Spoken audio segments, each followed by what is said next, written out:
দিলে তা পায়খানার মধ্যে চেলে ফেলাই দেয়। এর নাম হলো পাগল। সম্পূর্ণ অনিয়ম কাম করে যে সে হলো পাগল। আপনাদেরকে আল্লাহ পাগল কেন বললেন? চোখের সামনে দেখতেছেন দুনিয়াদাররা কত শান শওকতে থাকতেছে। গত 2 দিন আগে আমি গিয়েছিলাম দাকব, খুলনার একেবারে দক্ষিণ সীমান্তে সুন্দরবনের গায়ের থানা দাকব। আল্লাহু আকবার, যে দেখলাম শত শত মুসলমান খ্রিস্টানদের টাকার কাছে দুর্বল হইয়া বেঈমান খ্রিস্টান হয়ে গেছে। আপনারাও যদি খ্রিস্টান হতে চান, আমি কোটি কোটি টাকা এনে আপনাদেরকে দিতে পারবো। শর্ত হলো ঈমান ছেড়ে দিয়ে খ্রিস্টান ধর্ম গ্রহণ করতে হবে। কেউ রাজি আছেন? সারা পৃথিবীর রাজাও যদি বানায় দেয়, জাতিসংঘের মহাসচিবও যদি আমারে বানায় দিয়ে বলে তুমি বলবা আল্লাহ নাই, তুমি বলবা রসুল মুহাম্মদুর রাসূলুল্লাহ না, এই কথাটুক বললে তোমারে জাতিসংঘের মহাসচিব বানাই দেওয়া হবে। ওরে জাতিসংঘ না, সারা পৃথিবীর প্রেসিডেন্ট মালিকও যদি আমারে বানায় দেয়, ওই কথা আমার দ্বারা বলা সম্ভব না।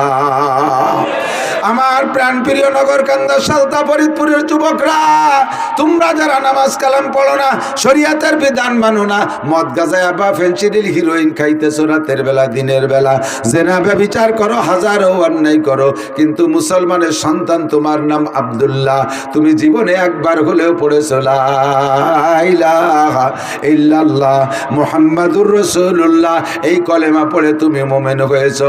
এ যুবক, তুমি সাক্ষী দাও, তোমার সামনে যদি কোনো কাফেরের বাচ্চা কোরআনে কারীমকে ছিঁড়ে পদদলিত করে, তোমার সামনে যদি আল্লাহ পাক রব্বুল আলামিনকে গালি দেয়, তোমার সামনে যদি বিশ্বনবীর চরিত্র নিয়ে কটূক্তি করে, তুমি কি তাকে খালি হাতে ফিরে যেতে দিবা? তোমার দেহের মধ্যে বিন্দু মাত্র 1 ফোঁটা রক্ত থাকতে প্রতিশোধ না নিয়ে আসবা না। যদিও তুমি স্বাভাবিকভাবে নামাজ কালাম পড়ো না, রমজানে রোজা রাখো না, শরীয়তের বিধিবিধান আমল করো না, কিন্তু তুমি মুসলমানের সন্তান, লা ইলাহা ইল্লাল্লাহ পড়ে ইমানদার হয়েছো। তোমার ভিতরে ইমানের আলোটা এমন ভাবে আছে, অমুসলমানরা তোমাকে তাক করে কিছু বললে সহ্য করতে পারো না।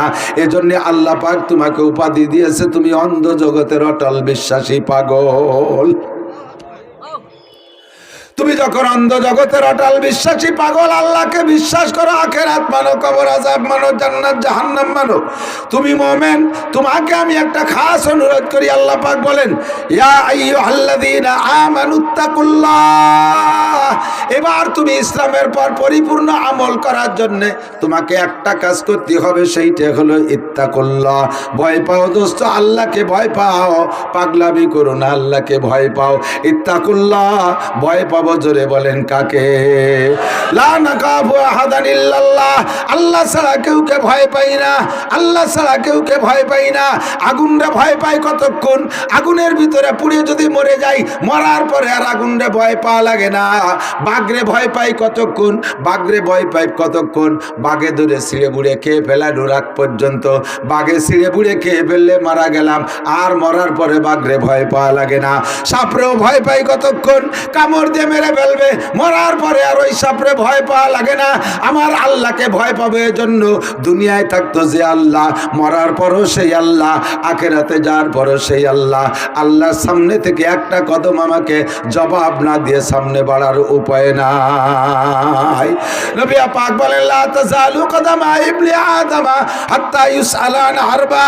এ যুবক, মনে রাখো, আবাল বৃদ্ধ বনিতা নারী আর পুরুষ, পর্দার আড়ালে মা বোনরা, আল্লাহর কসম, আল্লাহর কসম, বিশ্ব নবী মিথ্যা কথা বলেন নাই। আল্লাহ পাকের জন্য ভয় পাবো কিয়ামতের ময়দানে আল্লাহর সামনে দিয়ে 4টি চেকপোস্ট অতিক্রম করা ছাড়া, 4টি ইমিগ্রেশন ছাড়া একজন মানুষের সামনের দিকে এক কদমও বাড়তে পারবা না। ও যুবক, পাগলামি করিস না, একটু লক্ষ্য করে শোন। 4টে প্রশ্নের জবাব না দিয়ে এক কদম সামনে বাড়া সম্ভব হবে না। প্রশ্ন জোরে বলেন কয়টা? 4টি ইমিগ্রেশন। আমি দুনিয়ার মিসাল দিয়ে কথা বলি, এদিক তাকান।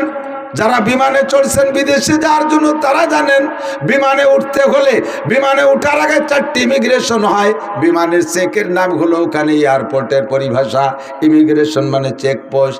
1 নম্বর ইমিগ্রেশন, আপনাকে পাসপোর্টটা চেক করবে, আপনার পাসপোর্ট ঠিক আছে কিনা, আপনি বাঙালি জাতি কিনা অন্য কোন জাতি, নাকি আপনার পাসপোর্ট আছে কিনা। 1 নম্বর পাসপোর্টের ইমিগ্রেশন হবে। 2 নম্বরে আপনার লাগেজ ইমিগ্রেশন হবে। লাগেজের ভিতরে যে লাগেজটা নিয়ে যাচ্ছে যাচ্ছেন বিদেশে, ওর ভিতরে কোনো অবৈধ জিনিস আছে কিনা ইমিগ্রেশন হবে। 3 নম্বর ইমিগ্রেশন হবে আপনার টিকিট ইমিগ্রেশন, আপনার টিকিট চেক হবে ঠিক আছে কিনা। 4 নম্বর ইমিগ্রেশন আপনার বডি চেক হবে। অনেকে নাকি পেটের মধ্যে অবৈধ জিনিস ঢুকাইয়া বাইরে নিয়ে ডেলিভারি দিয়া সেই যে দামি দামি জিনিস বিক্রি করে, এইরকম উল্টো পাল্টা করে। এই জন্য বডি ইমিগ্রেশন হবে। 4টে ইমিগ্রেশন পার না হইতে পারলে, 3টে পার হয়েছেন, একটাই ধরা খেয়ে গেছেন, পার হইতে পারবেন না, বিমানে উঠতে পারবেন না। আমি নিজেই তার বাস্তব পরীক্ষিত। আওয়ামী লীগের আগের নির্বাচনের সময় বাংলাদেশে 5 দিন মাহফিল বন্ধ করে দিয়েছে। চিন্তা করলাম যে বাংলাদেশে মাহফিল বন্ধ, বাড়ি বসে থাকবো কে, সুযোগ একটু পাইলাম, চলে গেলাম মালয়েশিয়া। তো যাওয়ার সময় বিমানবন্দরে যাইয়া লাগেজ ওকে, পাসপোর্ট ওকে, টিকিট ওকে, বডি ইমিগ্রেশনে ধরা পড়ে গেছি। মেশিন আমার সাথে লাগানোর সাথে সাথে লাল বাতি জ্বলে ওঠে, রিং করে ওঠে। যারা ইমিগ্রেশন করতেছে সব আমার শ্রোতা পরিচিত, কিন্তু মেশিনে যদি না ছাড়ে পরিচিতিতে তো কাজ হবে না। মেশিন ধরে আর রিং করে, খুলতে খুলতে সব খুলে দিলাম, মানে পকেটে যা যা ছিল সব বের করে দিছি। আমি বুঝতেছি আমার গায়ে কিছু নেই, তারপরও রিং করে। ওরা যারা আছে ওরা ধরতে পারেনি, পরে ফেরেস্তা পাল্টাই দিল। এই ফেরেস্তাকে দ্বারা সম্ভব না। মহিলা ফেরেস্তা আইছে একজন, ও মেশিনের টাইম নিয়ে আমার দিক লাইটের মধ্যে একটা চাপ দিয়ে মারি দিয়ে কয়, হুজুর আপনার এই বুক পকেটের মধ্যে ছোট একটা ডায়েরি আছে, ওই ডায়েরির ডায়ালের মধ্যে একখান ব্লেড আছে, ওইটা ফেলাই দেন, রিং করবে না। খুলে দেয় যে সত্যি কবে যেন নখ কাটতে জন্মতে ছুঁয়ে দিছি, আর বেরোচ্ছি মনে নাই। ও আমারও বিরক্ত করতেছে। আমি উরে বাবা, এদি আব্দুল কাদের জিলানি সে বড় বীর। এ মহিলা কিভাবে টের বলো এই ডায়ালের ভিতরেই রয়েছে। 4টি ইমিগ্রেশন কমপ্লিট হওয়ার আগে যেমন বিমানে উঠতে দেয় না, জান্নাতের বিমানে উঠতে হলে আপনাকে 4 ইমিগ্রেশন অতিক্রম করা লাগবে। 1 নম্বরে আন উমরিহি ফিমা আফনা, 70-80 বছরে হায়াত পাইছেন দুনিয়ায়, হায়াতটা কোন কাজে লাগাইছেন কইয়া যান। কয়জন বলতে পারবেন আজকে কি বার গেল? বুধবার। বুধবার না, গত বুধবার সকালে কে কি খাইছেন কোন দিন? তাড়াতাড়ি সত্যি কথা কবেন, মিথ্যে কথা কবেন না। আজ সকালে কি খাইছি তাই তো আমার মনে নাই। কতক্ষণ? 1 সপ্তাহের হিসাব নিলে হিসাব দিতে পারবো না। আমার গোটা জিন্দেগির হিসাব দেওয়া লাগবে, আল্লাহর কসম লাগবে। একটা কদমের সামনে বাড়তে পারবা না। 80, 70, 80, 90 বছরের হিসাব দেওয়া ছাড়া। কারাহাবা খলকে আরি জুমলা রাস্ত, কারাহাবা খলকে আরি জুমলা রাস্ত, বাখুদা তসবির রহিলা কায়রাওয়াজ। বুড়ো খালেক মোল্লা এদিক তাকাও, আলহামদুলিল্লাহ পড়ে শোনাও। আল্লাহ আমি জম্মে সোজা মানুষ, এমন কড়া পেরে প্রশ্ন করো কে? আল্লাহ কয় এত সোজা তোমার ছেলে মেয়ে কয়টা? আল্লাহ মোটে 12টা। এত সোজা পারো না 12টা ছেলে মেয়ে বানাতে পারলে কিভাবে? পারো না। আত্তাহিয়াতু শুনাও, দোয়া কুনুত শুনাও, সূরা ফাতিহা শোনাও, ইখলাস শোনাও, দুরূদ শরীফ আমারে শোনাও, তিলাওয়াত শোনাও, কোরআন শরীফ শিখাও, শোনাও। ইংলিশে বুড়ো মানুষ রিটায়ার্ডের পরে দেখি পেপার পড়ে, ইংলিশ পেপার, ঠ্যাঙের পর পাও দিয়ে চেয়ারে চাইতে শুয়ে সে পেপার পড়ে। বুড়ো মানুষ English paper. IA BMA pass করছো, এর জন্য কত সময় দেছো? আমার কোরআন শিখতে জন্য কতটুকু সময় দেছো একটু কইয়া যাও। আরে স্যার দোকানে বসে ঘন্টার ঘন্টা সময় লাগাইছো, মসজিদে তাবলীগ জামাত আইছে কতবার পিড়ি করছে, বাড়ির কাছে যে ডাকছে, দোকানে যায় গাছ করে আসছে, তাদেরকে ওয়াদা দেশে আসতেছি মসজিদে আসো নাই। ও বান্দা 7 দোকানে সময় লাগাইলে মসজিদে কেন আসলে না? আয় আমার কাছে এই টাইপের জবাব দিয়ে যা। তোর 80 বছর হায়াত তোর আব্বা দেয় নাই, তোর মা দেয় নাই, তোর রাজা বাচ্চা দেয় নাই। অমান্য আমির গুনুনা কিছু ফিল খালক, আমি আল্লাহ তাআলা তোকে লম্বা হায়াত দিয়েছি, আর তোরে এই শিক্ষা দেওয়ার জন্য বার্ধক্যে নিয়ে তোরে দুর্বল বানাই দিছি। তোর যৌবনকাল কেমন ছিল মনে আছে? বার্ধক্যে এসে কত দুর্বল হয়ে গেছিস।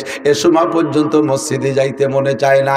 আমার চোখের সামনে আমার বাড়ির কাছে মসজিদ আছে, এ সাইজের বুড়ো আমাদের এলাকায় আছে। আমাকে কয় বুড়ো সকালে আইসে এই যে মসজিদের দ্বারে 4 দোকান, ওই জায়গায় এসে বসে, দুপুর পর্যন্ত বসে রয়েছে, এর মধ্যে নড়াচড়া নাই। জোহরের আজান দিছে, বাড়ি চলে যায়। আজান দিলি বাড়ি চলে যায়। সব উল্টে গেছে। এদিক টাকান আগে ঘরে বসে মানুষের ভাই গল্প স্বল্প করতেছে, ঘরে বসে গল্প করতেছে 60 বছর। যদি এর মধ্যে একজনের বাথরুমের জরুরত হতো তাহলে কি কতক্ষণ দি কয় তোমরা বসো আমি একটু বাইরে আসি, তাই করতো না? আগে বাথরুম ছিল কোন জায়গা? বাইরে ছিল না, এখন উঠোনে বসে গল্প, আরে পায়খানা আসে কয় তোরা আমি একটু ঘরের তে আসি, বাথরুম সব ঘরে ঢুয়ে গেছে, অ্যাটাচড হয়ে গেছে, পাল্টে গেছে না সব।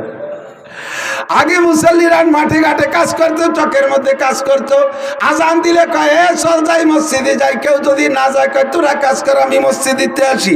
আর এখন মসজিদের ধারে চার দোকান বসে গল্প করে, আজান দিলে কয় তোরা ভয় আমি বাড়িতে আসি। সময়টা কিভাবে চলে গেল একটুও খেয়াল করলেন না।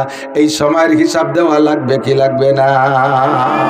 না বুঝতে পারতেছি না, একটুও খেয়াল করে না, বুঝাইতে পারতেছি না। 70-80 বছরের হিসাব দেওয়া লাগবে। 1 নম্বর ইমিগ্রেশন, দুনিয়ার সব কাজ তোমার পরিপাটি। বুড়ো মানুষ ময়লা কাপড় পরো না, বুড়ো মানুষ জামা লুঙ্গি পর্যন্ত আয়রন করে ব্যবহার করো। বেড বিছানাটা কত সুন্দর, তোমার আলনাটা কত সুন্দর করে সাজানো। ও মহিলা পুরুষ, তোমার নামাজ কালাম কেন সুন্দর করে সাজানো না? আমার কাছে গোটা জিন্দেগির হিসাব দিয়ে যাও। 2 নম্বর যুবকরা আমার দিক তাকাও। ওয়ান শাবাবিহি ফিমা আল্লাহ, ভয় করবো আল্লাহকে কেন? এই প্রশ্নগুলো সরাসরি আল্লাহ করবে, আল্লাহর সামনে দাঁড়ায় জবাব দিয়ে যাইতে হবে। আনজাও শাবাবিহি, যৌবনকাল সম্পর্কে জবাব দেয়া লাগবে। তোমার সুন্দর এই সুঠাম বডির অধিকারী তোমার মা বানাই দেয় নাই, তোমার আব্বা বানাই দেয় নাই। এত সুন্দর নকনকে দেহটারে কোন কাজে লাগাইছো? তুমি যদি ইচ্ছা করো আজকে বাইসাইকেল চালাইয়া কালকে থেকে চরমুনাইয়ের ময়দানে অ্যাটেন্ড করবা, বাইসাইকেল চালাইয়া বরিশালের চরমুনায় যাইতে পারো ইচ্ছা করলে। আবার তুমি ইচ্ছা করলে এখান থেকে বাইসাইকেল চালায় কয়েকদিন পর কাশিয়ানের উড়াকান দিও যে অ্যাটেন্ড করতে পারো। ঠাউর বাড়ি সে জায়গার মেলায় তুমি যাইতে পারো। ইচ্ছা করলে রাতটা ভর দাঁড়ায় দাঁড়ায় তুমি ঠান্ডার ভিতরে দাঁড়ায় তাহাজ্জুদ নামাজ পড়তে পারো। ইচ্ছা করলে তুমি রাতভর দাঁড়ায় দাঁড়ায় মেসি নেইমারের ফুটবল খেলাও দেখতে পারো। ও যুবক, তোমাকে ট্রাই করেছি, তুমি মেসি নেইমারের ফুটবল খেলার রাত 2টে 3টে 4টে ম্যাচ মিস করো নাই। যুবক, তুমি সবে বরাতে এভাবে হেলায় হারাইলে কেন? ও যুবক, তুমি রাতের বেলা তাহাজ্জুদ কেন পড়ো নাই? বাইসাইকেল চালাইয়া তুমি ইস্তেমার মাঠে যাইতে পারতা, সে জায়গা না যায় তুমি কুয়াকাটা কক্সবাজার দিয়ে ঘুরে বেড়াইছো। কাজেই তোমার যৌবনকালটাকে অবমূল্যায়ন করেছো, সময় নষ্ট করেছো। কেন নষ্ট করেছো আমার কাছে জবাব দিয়ে যাও। পক্ষান্তরে তোমার যৌবনকালে যদি তুমি ভালোভাবে কাটাইতে, তোমার জন্য পুরস্কার কি রয়েছে? উলামায়ে কেরাম বহুবার বলেছে, আল্লাহু আকবার ওয়া শাবুন নাশা ফি ইবাদাতিল্লাহ। হাসরের মাঠে যখন পায়ের নিচে জমিটা পোড়া তামার মতো লাল টকটকে থাকবে, মানুষ দাঁড়ায় থাকতে পারবে না। ওদিকে সূর্য, সূর্য থাকবে মাত্র 4 আঙ্গুল উপরে, সূর্য থাকবে মাত্র মাথার 4 আঙ্গুল উপরে। এখনো প্রখর গরম শুরু হয় নাই, মোটামুটি শীতের আভাস আছে।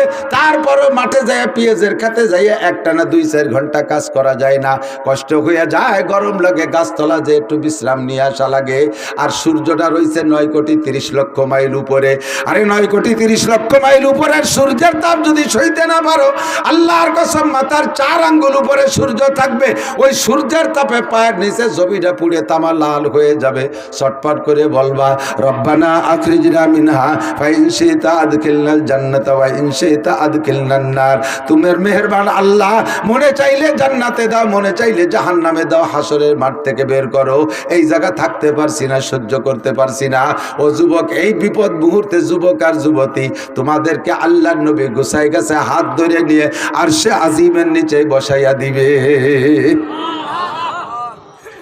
নবী পাক কলিজা ঠান্ডা করার মতো হাউজে কাউসার তোমার জন্য পেয়ালায় করে রেডি করে বসে আছেন। নবী পাক তোমাকে হাউজে কাউসার পান করায় দিবে। নবীকে হাউজে কাউসার দিয়েছে আল্লাহ, ইন্না আতাইনাকাল কাউসার ফাসাল্লি লিরাব্বিকা ওয়ানহার ইন্না শানিআকা হুয়াল আবতার। আমার নবীকে আল্লাহ হাউজে কাউসার দিয়েছেন। এই হাউজে কাউসার নিজি হাতে তোমারে পেয়ালায় পান করায় দিয়া বলবে, হুজুর বলেন, ফামান শারিবা লাম ইয়াজমা আবাদা। ওই জায়গা পিপাসায় বুকটা ফেটে যাবে রে যুবক। তোমার আব্বা মা কেউ তোমার 1 গ্লাস পানি দেওয়ার মতো নাই। জিব্রাইল মিকাইল কোন ফেরেশতার ক্ষমতা নাই 5 কাঠিয়ে যে 1 গ্লাস পানি তোমারে পান করায় দেবে। একমাত্র নবী পাকের হাউজে কাউসার ছাড়া যৌবনকালটাকে যদি তুমি ইবাদতের মধ্যে কাটাইতে পারো, একটু প্রতিজ্ঞা করো যুবক, অনেক কষ্টের কিছু না। যৌবনকালে ইবাদত করা বড় সহজ। এই সময় শক্তি আছে, সামর্থ্য আছে। ইচ্ছা করলে শীতের রাত্রে, গভীর রাত্রে উঠে তুমি ঠান্ডা পানিতে গোসল কইরা পাতলা একটা জামা গায়ে দিয়ে ফজর পর্যন্ত দাঁড়ায় দাঁড়ায় নামাজ পড়বা, তুমি কাঁপবা না। বৃদ্ধ হয়ে গেলে কিন্তু এই কাম করা যায় না। বৃদ্ধ হয়ে গেলে গরম পানি দিয়ে অজু বানায়, তাড়াতাড়ি মুছে জ্যাকেটের মধ্যে হাত ঢুকানো লাগে, নইলে ওই হাতে প্যারালাইসিস এসে যায়, হাত পা ভেঙে নিয়ে আসে। দাঁড়াইয়া নামাজ তো দূরের কথা, বসেও পড়তে পারে না, ল্যাপ গাইতে শুয়ে পড়া লাগে। ওই বয়সে কিছুই করা যায় না। যৌবনকাল রে কাজে লাগাও যুবতী মাইয়া। ফেসবুক, টেলিভিশন, ইউটিউবের ভিতরে যেভাবে চক্ষু লাগায় ঢুকে আসো, ওই চক্ষুটা ওখান থেকে উঠে আই না, একটু কোরআনে কারিম তিলাওয়াতের মধ্যে ঢুকাও। স্কুল কলেজ ইউনিভার্সিটিতে যারা পড়াশোনা, দেখবা তুমি যদি সকালবেলা ফজরের নামাজ পড়া সূরা ইয়াসিনটা তিলাওয়াত কইরা বই নিয়ে পড়তে বসো, অন্যদিন বিনা ইয়াসিনে পড়লে যে কয় ঘন্টা লাগে একটা কিছু মুখস্থ করতে, আজকে তার চেয়ে অনেক কম সময়ের মধ্যে তোমার মুখস্থ হয়ে যাবে। ফজরের নামাজ পড়ে তিলাওয়াত করলে বুকের ভিতরে সাহস আসবে। স্কুলে যাবি, কলেজে যাবি, যে জায়গা যাবি, আল্লাহ তোরে আলাদাভাবে পাহারাদারি করবে, হেফাজত করবে। নামাজ পড়ে বের হবা, তিলাওয়াত করবা, মজাই পাবা আলাদা। এই কামটা যৌবনকালে করা সম্ভব, বৃদ্ধকালে সম্ভব না। 2013 সালে আমি 20 জনের এক জামাত নিয়ে তবলিগে গেছিলাম কিশোরগঞ্জ। এর ভিতরে 12 জন ছিল স্কুল কলেজের যুবক, আর আমরা আলেম ছিলাম 3 জন, 12 আর 3 15, আর 5 জন ছিল এই কায়দা মতো পাকা পাকা বুড়ো। আমরা 3 হুজুর প্ল্যান করলাম তবলিগে যাইয়া 5-6 ঘন্টা খালি ফাজাইলে আমার তবলিগে নিসাব পড়ে। আর কোরআন শরীফ মস্ক করা, সূরা মস্ক করার জন্য 10 থেকে 15 মিনিট বরাদ্দ। এইটা আমারে খুব হিট করছে। আমাকে আমির সাহেব ছিলেন আপনাদের বলমারির মজিবার দারোগা সাহেব, উনারও সেই একমত যে মুরব্বীরা এই করে, আমরা ওই করব, এর উল্টো করা যাবে না। আমি বললাম যে ভাই 15 মিনিট কোরআন শরীফ পড়া শুদ্ধ করার জন্য আপনি তো কয় চিল্লা দেশের আলহামদুলিল্লাহ সূরাটা শুনুন দি, কয়গুলো বাদ দেন, আগে ভাজাইলে আমার পড়ি। আমি বাদ দেবো, আসলটাই ধরবো। কোরআন শরীফ নিজে পড়তে পারো না, এই জন্য কোরআন শরীফ এখানে পড়া বানাবে বেশি টাইম। আমরা 3 হুজুর আইছি, এই বাকি 17 জনের কোরআন শরীফ শুদ্ধ করে পড়ায় বাড়ি নেব, এই প্ল্যান করছি। আমির সাহেব কড়া বাধা দিচ্ছে, না এটা তবলিগের নিয়ম না, এটা তবলিগের নিয়ম না, তবলিগি কোরআন পড়া পড়ি নাই। আমি যে তবলিগি কোরআন পড়া পড়ি নাই, ওই তবলিগ আম্মা বাদ, ও বাদ, আমি ওই তবলিগি করবো না। স্থানীয় কিশোরগঞ্জের পাকুন্দে থানার আমিরকে উনি জানাইতেছে, সব আমির এসে হুজুর নতুন করে আবিষ্কার করবেন না, যেভাবে মুরব্বীরা চালায় সেইভাবে। আমি বললাম যে তাহলে আমি তবলিগি করবো না। আমি টাকা নিয়েছি, এই 20 জনরে এক চিল্লে ঘুরে খাওয়াই নিয়ে যাবে, সেটাকে আমি একা নিয়ে আইছি, আর ওরা তো যাত্রা নিয়ে আইছে। তাবু কেনবো, বাইরে ফাঁকা জায়গা বসে বসে তবলিগ করো, তোমাকে মসজিদেও থাকবো না। তবলিগি থেকে যদি কোরআন শরীফ পড়া শেখা না যায়, তাহলে কিসের সাথে তবলিগ হলো? আপনারা কি বলেন? সারা জীবনে যদি একবার 1 লাইনও ফাজাইলে আমার তবলিগে নিসাব কেউ না পড়ে আর না শোনে, উলামায়ে কিরাম সাক্ষী, কিয়ামতের ময়দানে আল্লাহ তাআলা তাকে ধরবে না। কিন্তু আউয়ালু মা ইহাসাবু বিহিল আবদু ইয়াউমাল কিয়ামাতিস সালাহ, কিয়ামতে সর্বপ্রথম জিজ্ঞাসা হবে নামাজ। জোরে বলেন কিসের? আর নামাজ ভাঙার 19টা কারণের 1 নম্বর কারণ কিরাত অশুদ্ধ পড়া। আর সেই কিরাত জীবন ভরে পড়বে না, ফাজাইলে আমাল 6 ঘন্টা পড়বে। কাকড়াইল ফোন দিলাম যে ভাই আমি তো এই করতে চাচ্ছি, আমির সাহেব ঠেয়ায়। কাকড়ালিতে ফোন দিয়ে কল যে আমিরে কাকড়াইল পাঠাই দেন, ওটাতে দরকার নেই, শিখেন কোরআন শরীফ। আমরা 3 হুজুর আল্লাহর রহমতে নেমে গেলাম, এই 15 জন নিলাম। আমির সাহেব যাই নেই, পরে ছিল আমির সাহেব সহ এই কয়জনরে নিয়ে বসলাম মোটামুটি। এখন বুড়ো 5 জন আর জুয়ান হলো, যুবক হলো 12 জন, 15 12 আর 5 17 জন, আর আমরা 3 হুজুর, এই 20 জনের জামাত। চেষ্টা করে মাত্র 3 দিনই যুবক যে কয়জন, যে কথা বলতে চাইছি, যুবক যে কয়জন, সেই কয়জনরে মাত্র 3 দিনই কোরআন শরীফ পড়া শিখে ফেলাইছি। 38 দিনে তাদেরকে 8 পারা সবক পড়াইয়া বাড়ি আনছি। থাক ফাজাইলে আমল বাদ যাক, আর এই সবরে ফাজাইলে আমল পড়বই না। এখন ওরা কোরআন শরীফ পড়ার নিশাই হয়ে গেছে, অন্য কোনো কিছু শুনতে চায় না। আর এই বুড়ো যে কয়জন, বুড়ো কয়জন তো একেবারে আঠাইয়ে মাটি শুয়ে সইটিয়ে ডেলার মধ্যে কিছু ডোয়ে না। এই বুড়োকে 38 দিনে পারলাম না, পারছি। তারপর কাঁচাই ফেলাইছিলাম, অক্ষর চিনেছি, জের জবর চিনেছি, জজম তাসদিদ চিনে ফেলাইছি, মোটামুটি শব্দ তৈরি করা প্রায় শিখে ফেলাইছি। আর 1 চিল্লে থাকতে হলে কটারও সেই নিয়ে আসতে পারতাম। বলতে চাইছি এটা যে বৃদ্ধ হয়ে গেলে ব্রেন মগজ সবকিছু শক্ত হয়ে যায়, এ সময় সম্ভব না। তোমরা যুবক যারা আছো, ও যুবক একটু প্ল্যান করে একটু প্রতিজ্ঞা করো, আমি যৌবনকালে কোরআন শরীফ পড়া শিখবই। স্কুলে পড়ো, দোষ নেই, কলেজে পড়ো, দোষ নেই, বিশ্ববিদ্যালয় পড়ো, ডাক্তারি পড়ো, মেডিকেল পড়ো, যা আছে ইঞ্জিনিয়ারিং সায়েন্স সব পড়ো, ফাঁকে তুমি কোরআন শরীফটা পড়া শেখো। দেখবা তোমার কর্মজীবনটা কত উন্নত হয়, কত উজ্জ্বল হয় কিয়ামতের ময়দানে। শাবুন শাফি ইবাদাতিল্লাহ, যে যুবক তার যৌবনকালটাকে ধর্মের মধ্যে কাটাইলো, ওই যুবকরা যে আরশে আজিমের নিচে ছায়া দেবে, তুমি সেই যুবকদের কাতারে আরশের নিচে ছায়া পেয়ে যাবা। আল্লাহু আকবার। আন শাবাবিহি ফিমা আল্লাহ, যৌবনকাল সম্পর্কে জিজ্ঞাসা হবে, কোথায় কাটাইছো, কোন বাগানে, কোন গাজার আড্ডায়, কোন জায়গায় যে কতটুকু কাটাইছো, ক্রিকেট ফুটবল হাডুডুর মধ্যে কতটুকু সময় দিয়েছো, খেলা করার ভিতরে খেলা দেখার মধ্যে কতটুকু সময় দিয়েছো, জবাব দিয়ে যাও।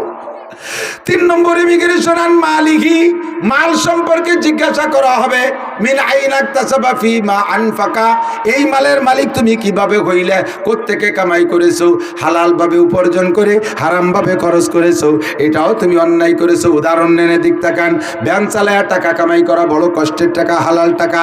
রিক্সা চালায় টাকা কামাই করেছেন, নসিমন করিমন চালায় টাকা কামাই করেছেন, পেঁয়াজের খেতে কামলা দিয়ে টাকা কামাই করেছেন, এমন করে বিভিন্নভাবে টাকা কামাই করেছেন, হালাল ভাবে কামাই করেছেন। সপ্তাহের পরে যাইয়া, সপ্তাহের শুরুতে শনিবারে যাইয়া ব্যারাকের কিস্তি দেন, গ্রামীণ ব্যাংকের কিস্তি দেন, আশা প্রশিকার কিস্তি দেন। এই কিস্তিতে সুদে দিনা শোধ করতেছেন, কামাই করছেন হালাল ভাবে, খরচ করছেন হারাম ভাবে, আপনি সুদের সাথে জড়িত হয়ে গেছেন। নবী পাক বলেন, আর রিবা সাবউনা জুজআ, সুদের ভিতরে 70টা স্তর আছে, অর্থাৎ সুদের গুনার 70টা স্তর। প্রথম স্তরের গুনাহ হলো হারবুম বিল্লাহি ওয়া রাসূলিহি, আল্লাহ আল্লাহ রাসূলের সাথে যুদ্ধ করা। আল্লাহ পাক রব্বুল আলামিন কোরআনে কারিমের ভিতরে নিজেই বলেন, সুদখোর সুদদাতাদের সম্পর্কে আল্লাহ বলেন, ওয়াদারু মা বাকিয়া মিনার রিবা ইন কুনতুম মুমিনিন ফাইল্লাম তাফআলু ফাযানু বিহারবিন বিল্লাহি ওয়া রাসূলিহি। ও যারা সুদে কারবারের সাথে জড়িত আছো, তোমরা তাড়াতাড়ি ফিরে আসো। জারু মা বাকিয়া মিনার রিবা, এতদিন যা খাইছো আজকে পর্যন্তটা পিছনেরটা ছেড়ে দিয়ে চলে আসো, আর সুদে কারবার করো না। ইন কুনতুম মুমিনিন, যদি তুমি ইমানদার হও, যদি তুমি ইমানদার হও। ফাইল্লাম তাফআলু, যদি ছাড়তে না পারো তাহলে তুমি ইমানদারের কাতায় থাকবে না, তাহলে তুমি এবার রেডি হয়ে যাও। ফাযানু বিহারবিন মিনাল্লাহি ওয়া রাসূলিহি, আল্লাহ আল্লাহ রাসূলের সাথে যুদ্ধ করার জন্য রেডি হয়ে যাও। আল্লাহ আল্লাহ রাসূল তোমার সাথে যুদ্ধ করবে। জগতে কেউ আল্লাহর সাথে যুদ্ধ করে জিততে পারে নাই। নমরুদ পারে নাই, ফিরাউন পারে নাই, কারুন পারে নাই, হামান পারে নাই, সাদ্দাত পারে নাই, আবু জাহাল পারে নাই, আবু লাহাব পারে নাই, উতবা সাইবা কাফেররা কেউ পারে নাই। আল্লাহর সাথে যুদ্ধ করে তুমিও পারবা না। আমার আল্লাহর যুদ্ধ করতে অস্ত্র কামান লাগে না। আল্লাহ পাকের যুদ্ধ করার মাত্র একটা বোমা, বোমাটার নাম হলো কাপনুন পেশকুন।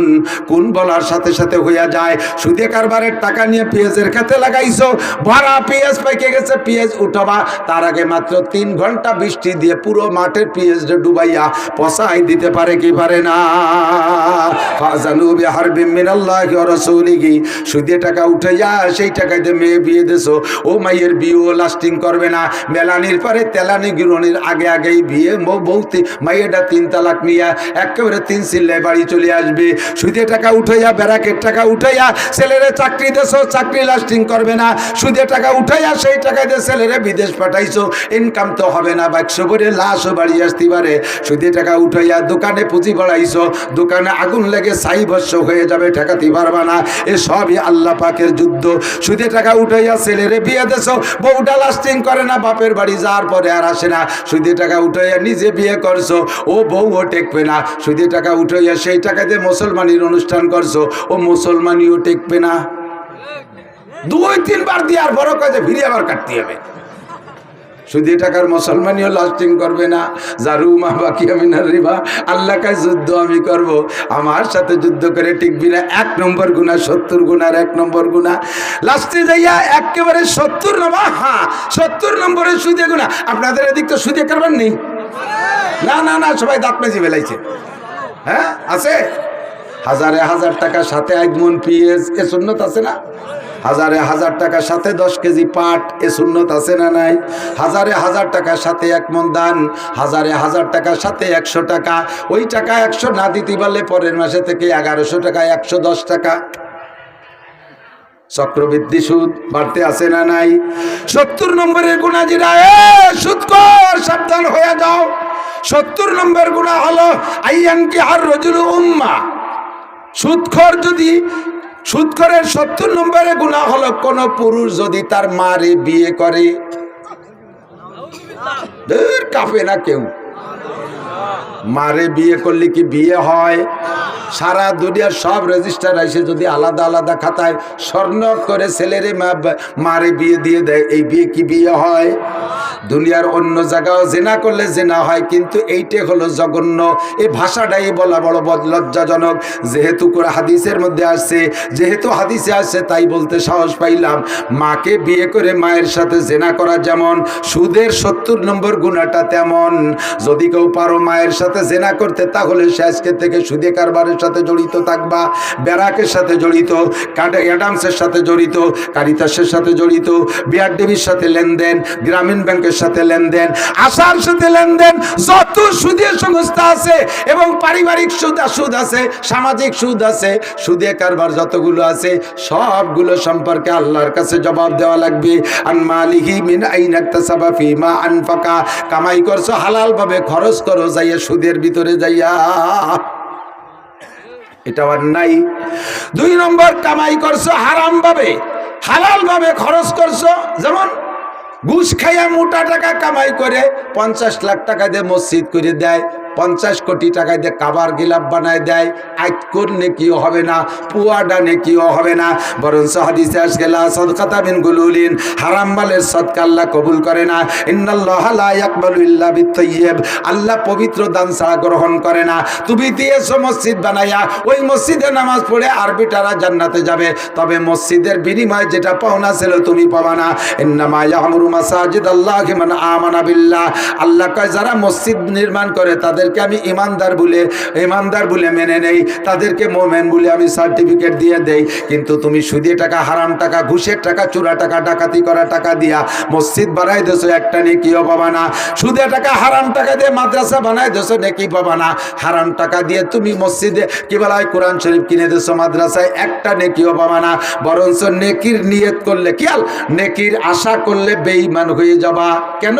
হারামকে হালাল মনে করলে ঈমান থাকে না।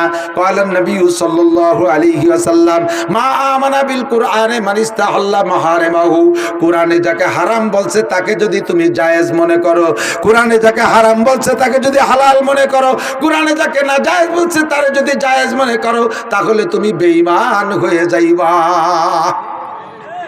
মিন আইনা ইকতাসাবা ফিমা আনফাকা, আমার দিক খেয়াল করেন, এদিক তাকান। এই আইল ঠেলার মধ্যে বিশাল একটা মজা আছে। আপনাকে পেঁয়াজের ক্ষেতগুলো তো বড় সুন্দর আইল করা আছে, ধানের ক্ষেতে আইল ঠেলা যে কি নিশা, আরে কপাল। কিছু কিছু বুড়ো আছে সংসারের থেকে রিটায়ার্ড, ছেলেরা ভালো কামাই, আরে বাপেরে টাকা দেয়, আব্বা 50,000 টাকা একেবারে চা পান বিস্কুট সংসার করে আব্বা মারে নিয়ে খাইয়ে উড়োই দেবেন, 1 টাকা আমাকে হিসেব দেওয়া লাগবে না, কোনো কাজে হাত দেবেন না। বুড়ো হয়ে গেছে, আপনি অনেক কষ্ট করে আমাকে মানুষ বানাইছেন, এখন আমরা মোটা কামাই করি, বুড়োকালে কোনো কাজ করবেন না। বুড়োরে সব কাজেতে রিটায়ার্ড করে দিয়েছে, কোনো কাজে বুড়ো হাত দেয় না, কিন্তু একটা কাজেতে বুড়ো রিটায়ার্ড হতে পারে না। আসরের পরে ট্যাঙ্গি একখান নিয়ে বিলি যাইয়া চকে যাইয়া আইল গাড়ি দিয়া, মাঠে জমির মাঝখানে কত বন, তাতে একটা কল দেবে না, যত বন আলির মধ্যে। আসরে পরে জিকির ফিকিরির সাথে আইল খোঁজে, কোপে কোপে জিকির, সুবহানাল্লাহ, আলহামদুলিল্লাহ, আল্লাহু আকবার, লা ইলাহা ইল্লাল্লাহ। 30 বছর আইল করছে, বুড়ো জমি বেচবে। যে কেনেছে কাজে কাকা মাপে জমে কি ঠিক হবে রে, কবিটা মাফিয়ে কিনতে গেলে ঠকে যাবে, যা কইছি নিয়ে নে। কারণ আমার জমি কোনোদিন কম পড়ে না, 30টা বছর আইল খুশি জিকির ফিকিরির সাথে, 2 কাঠা বাড়বে ছাড়া কমবে না। মানজালামা শিবরাম মিনাল আরদ, নবী পাক বলেন যদি পরের জমি আধা হাত পরিমাণ জুলুম করে খাও, এইটা হারাম খাইছো, তুবিকাহু ইয়াউমাল কিয়ামাতে সাবউর দিন, ওর গলায় কিয়ামতের ময়দানে 7টা জমিনে আংটা লাগাইয়া গাঢ় ঠাইসে ধরে কুজুইরে গলায় বাঁধি দিয়ে ফেরেশতারা পিছনে 14 মহিনে গর্জু নিয়ে দাঁড়াইয়া মাজার আইল মাসাল ভাঙ্গিয়ে ফেলাই দেবে, পিটাইয়া কোমরে তুলে বাড়ি দেবে, আর কবে সোজা বুড়ো জমি খা, সে আসরের পরে কোচা জমি দিছি তোরে।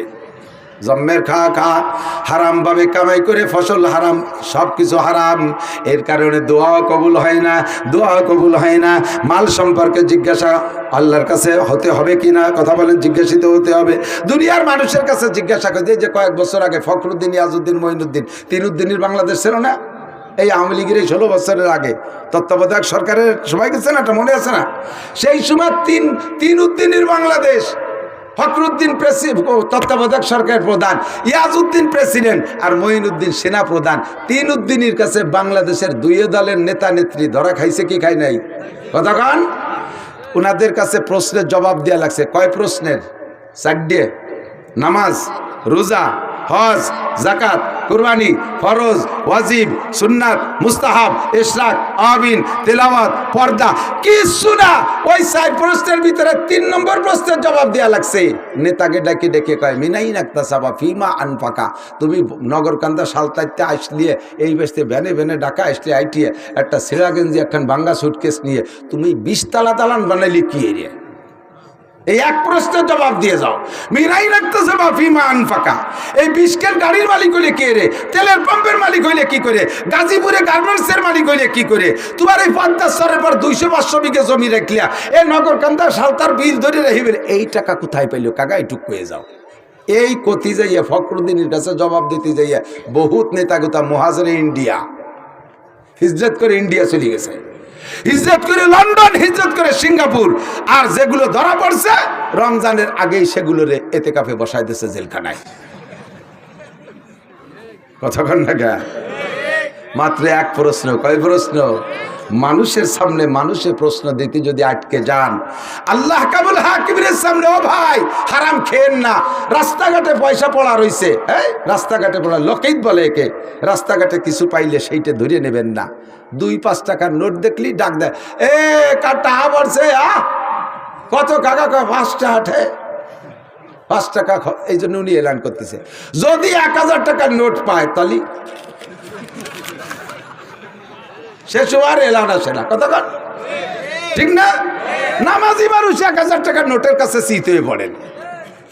একই মিনাই নাক্তাসাফা ফিমা আনফাকা, হারাম মালের কি ক্ষতি আছে, বিশাল ক্ষতি।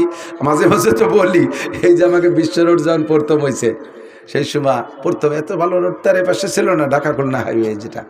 তো দূরের থেকে মনে হতো যেন একেবারে পানি রাস্তায়, এরকম দেখা যেত না, পানির মতো দেখা যাচ্ছে। তো ব্যানালারা তো কয় বছর চালাতে পারে না রাস্তা হওয়ার সময়। আমি একবারে আলফাডাঙ্গা মাহফিলে আসবো বাড়িতে, তা কোনো যানবাহন পাই না, ভ্যান একখান নিয়ে আসছি বাড়িতে, যে রাত্রেই চলে আসতে হবে, চল ভ্যান নিয়ে যাই। তো আমাকে কেকাইনি, আমাদের পাশের গ্রামের এক ভ্যানালারা নিয়েছি। আসার সময় কদ্দূরও চালাইছে, এরপরে ওর ভ্যান আমি পিছন দিয়ে ঠেলি আর ও সামনে দিয়ে টানে, অজে যাচ্ছি ভ্যানে। রাস্তায় লাল লাল কুয়ার ধুলো, গাড়ি ধুলোয় লাল হয়ে গেছি। মাহফিলি গেছি, কাগজের এই অবস্থা, কাগজে ভ্যানে আইসি। আমি যে তাড়াতাড়ি এবার স্যান্ডেল পাল্টাতে হবে, পাও চুলিয়ে গেছে। ভ্যানে আসলে পাও চুলোকে ঠেলি আইছি, অষ্টাস করে রাত্রির ভিড়ে বাড়ি গেছি। যাইতে আলফাডাঙ্গাতে আমার বাড়ি যাতে 4 ঘন্টা লাগছে, ওই ভ্যান ঠেলতে গেছি 2 জন। তবু একজন সাথী পাইছি, কাজ হয়েছে। এইভাবে 4-5 বছর ধরে এই রাস্তা করছে। যখন রাস্তা হয়ে গেছে তখন তার খুশির শেষ নেই। এই ব্যানালারা কয় যে হুজুর এখন কাজা কাপ্পারা আদায় করবো, ওই 5 বছর পরান বলে চালাতে পারিনি, সেইটুক জব্বে চালাবো। উঠছি ফুকরোতে, বাড়ি যাই ভ্যানে উঠছি। ফুকরো আর গোপীনাথপুরের মাঝখানে বড় বড় ফাঁকা, 2টে বড় ফাঁকা আছে। এক ফাঁকায় যাই, ও যে চালাচ্ছে দুমসা, যে প্যাডেল ভ্যান, সে সময় আমি কি একটা আস্তে চালা, এত জোরে চালাচ্ছে, যদি আচানক ব্রেক করা লাগে 60 কিলোমিটার তো ঠেতে পারবে না। কয় যে হুজুর ওই দেন হাসপাতালের ওই পাশ পর্যন্ত দেওয়া যাচ্ছে, কিচ্ছু নেই, রাস্তা একটা মাছিও নেই। এই 5 বছর চালাই নি, একটু ফরান করে চালাই। এই চালাচ্ছে, চালাতে গেলে হঠাৎ করে ব্রেক করে ফেলাইছে, কতি মানে 2-3 মিনিটের মধ্যে ব্রেক, এমন ব্রেক, হার্ড ব্রেক, আমি তো পড়িয়ে যাই। আমি কোনো মতো ধরে দাঁড়াইছি, ও লাভ দিয়ে নামিয়ে পিছনের দিকে যাই, এরকম সৌ দিল রাস্তার পর, সৌ দিয়ে পকেটে ডুইয়ে এবার ভ্যানের হ্যান্ডেল ধরে ঠেলে, তা চলে না, চালা তাড়াতাড়ি চালা। আরে হুজুর তা আর চলবে, আর চলার সর্বনাশ হয়ে গেছে, চলবে না। কি হয়েছে কি? কয়েছে ব্রেক ব্যাঙ্গে চাকার মধ্যে ঢুয়ে গেছে। তো তোর কলাম যে আসতে চালা, ঠেয়াতে পারবি না, এই মরা ব্রেক তুই কেন করলি? এই লাভ দিলি, পিছনে দৌড় দিলি, সৌ মারলি রাস্তায়, কি হলি ক? কইতেই যা হুজুর ছাড়লেন ওই দিয়ে যে 10টা টাকা ফেলানো রয়েছে, চিন্তা করলাম যে কেউ না কেউ তো নেবেই, তাই আনতি যে কি যে সর্বনাশ হয়ে গেছে হুজুর এই বেরেকে। আমি কয় টাকা লাগতে পারে, কয় 30 টাকা লাগতে পারে। ঢুকছে কয় টাকা? 10 টাকা। বেড়ে গেছে কত? বিকেলে আরো 100 টাকা ইনকাম বন্ধ। 10 টাকা হারাম মাল সম্পর্কে আমি বলে থাকি রাইফেলের গুলির মতো। মুরব্বীরা বলেন রাইফেলের গুলির মতো। রাইফেলের গুলি কার রুগী দেখছেন না বাংলাদেশ স্বাধীনের সময়? গুলি ঢোকে জট্টুক, গুলি জট্টুক, অট্টুক ছিদ্র হয়ে ঢোকে, পিছনে কিন্তু অট্টুক নিয়ে বেরোয় না, বুগলা ধরে বেরোয়। হারাম টাকা ঢুকবে 10 টাকা, বুগলা ধরে বেরোয় যাবে, 1000, 2000, 5000 নিয়ে বেরোয় যাবে। যাতে ঢুকবেন সেই জায়গা থেকে বেরোয় যাবে। আপাতত দেখতেছেন যে মোটা, বেশি দেরি নাই, বেশি দেরি নাই।